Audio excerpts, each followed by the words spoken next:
اگر آپ برڈ رکھتے ہیں اور برڈ کی کیئر نہیں کر سکتے تو اس سے بہتر ہے کہ برڈ رکھیں نہیں۔ ہمیشہ برڈ تبھی رکھیں جب آپ کو برڈ کا شوق ہو۔ اگر آپ برڈ کی کیئر نہیں کر سکتے تو قیمتی جانوں کو ضائع نہ کریں۔ السلام علیکم، میں ہوں مرجان بلال اور آپ دیکھ رہے ہیں میرا یوٹیوب چینل پیرٹ مرجان۔ آج کی ویڈیو میں ہم ڈسکس کریں گے کہ اگر برڈ کو سوکڑا یعنی سیٹ نکل آئے تو اس کا علاج کیا ہے، اور یہ سیٹ کیوں نکلتی ہے، کس وجہ سے نکلتی ہے، اور اس کا کیسے پتہ لگایا جا سکتا ہے۔ دوستوں، سب سے پہلے آپ کو بتاتا چلوں کہ سوکڑا یا سیٹ کی پہچان یہ ہے کہ جب برڈ بیٹھے ہوئے ہوں یا اڑ رہے ہوں تو عام روٹین کے لحاظ سے برڈ تھوڑے سے سست ہونا شروع ہو جاتے ہیں، اور زیادہ تر برڈ سوکڑے میں اچھا بھلا کھاتے پیتے رہتے ہیں، اور ہمیں اس چیز کا اندازہ نہیں ہوتا کہ برڈ لاغر اور کمزور ہو رہے ہیں، کیونکہ ان دنوں میں وہ برڈ عام دوسرے برڈ کی طرح کھا پی رہے ہوتے ہیں، نہ ہی کہ ان میں کوئی ایسی تبدیلی رونما ہوتی ہے جس کی وجہ سے انسان اس چیز کا اندازہ لگا سکے کہ برڈ بیمار ہو چکے ہیں۔ سب سے پہلے ہمیں یہ پتہ کرنا ہے کہ برڈ کو سیٹ کس طرح سے ہوتی ہے۔ دوسری بات یہ کہ ہمیں کس طرح سے پتہ چلتا ہے کہ برڈ کو سیٹ یعنی سوکڑا ہو گیا ہے، اور اس کے کیا نقصانات ہیں اور اس کا علاج کیسے کیا جاتا ہے۔ سب سے پہلی بات، اکثر جب بارش وغیرہ کے دنوں میں برڈ کی کالونی یا شیڈ وغیرہ میں نمی یا پانی اندر چلا جاتا ہے تو برڈ کا ویٹ اور کنگنی چینا خرد وغیرہ جو مکس فیڈ وغیرہ ہوتا ہے اس کے اوپر بارش کے قطرے وغیرہ گر جاتے ہیں، جس کی وجہ سے دانے میں پھلاؤ آ جاتا ہے اور ان میں فنگل انفیکشن ہو جاتا ہے۔ اگر یہ فنگل انفیکشن ہو جائے گا تو اگر یہی دانہ برڈ کھائیں گے تو برڈ کے اسٹامک میں ایشو ہو جائے گا، جس کی وجہ سے اکثر برڈ کو موشن وغیرہ کا ایشو ہو جاتا ہے۔ اگر برڈ کو موشن وغیرہ کا ایشو نہ ہو تو اس سے برڈ کے پوٹے میں کیڑے پڑ جاتے ہیں۔ یہ کیڑے کوئی ایسے نہیں ہوتے جو کہ اندر سے برڈ کو کھائیں، بلکہ یہ کیڑے ایسے ہوتے ہیں جو کہ برڈ کی خوراک کو کھاتے رہتے ہیں۔ ان دنوں میں اکثر طور پر بارش کے دنوں میں یہ مسئلہ برڈ میں زیادہ پیش آتا۔ اور دوسری بات، اگر ہم برڈ کو پالک، میتھی یا سبزیاں وغیرہ دیتے ہیں تو اس وقت اکثر ہم اس چیز کی کیئر نہیں کرتے کہ برڈ کو دھوئے بغیر ہی ہم اس کو سرو کر دیتے ہیں۔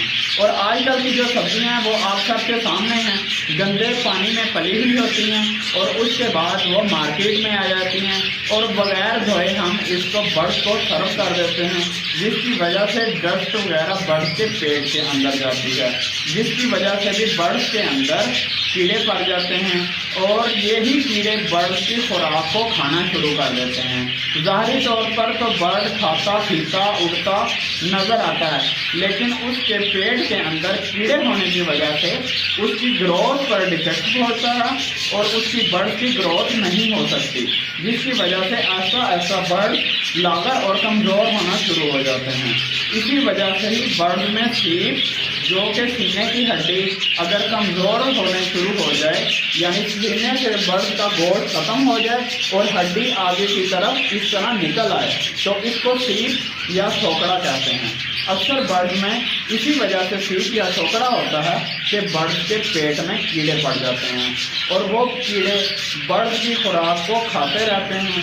ہم جو بھی وٹامن، کیلشیم وغیرہ برڈ کو پرووائڈ کرتے ہیں وہی کیلشیم وٹامن وغیرہ کیڑے کھا لیتے ہیں، جس کی وجہ سے برڈ کی گروتھ نہیں ہوتی اور مکمل طور پر برڈ کی گروتھ رک جاتی ہے۔ اب ہم اس چیز کا پتہ لگانا ہے کہ ہمیں پتہ کیسے چلے گا کہ برڈ کو سوکڑا یا سیٹ ہو گئی ہے۔ اسی لیے میں کہتا ہوتا ہوں کہ اگر آپ برڈ کی کیئر نہیں کر سکتے، اگر برڈ کی دیکھ بھال نہیں کر سکتے تو آپ کے برڈ کا شوق نہیں کرنا چاہیے۔